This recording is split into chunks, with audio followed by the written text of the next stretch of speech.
أعوذ بالله من الشيطان الرجيم. بسم الله الرحمن الرحيم.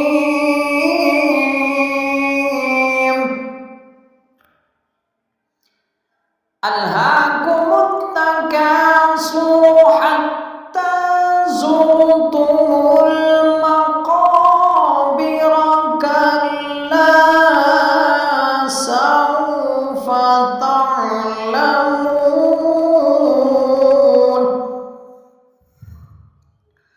ثم كلا سوف تعلمون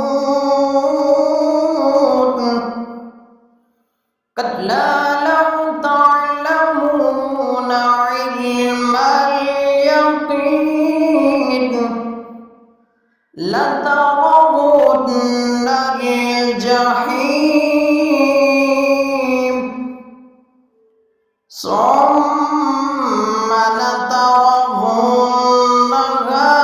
عين اليقين ثم لتسألن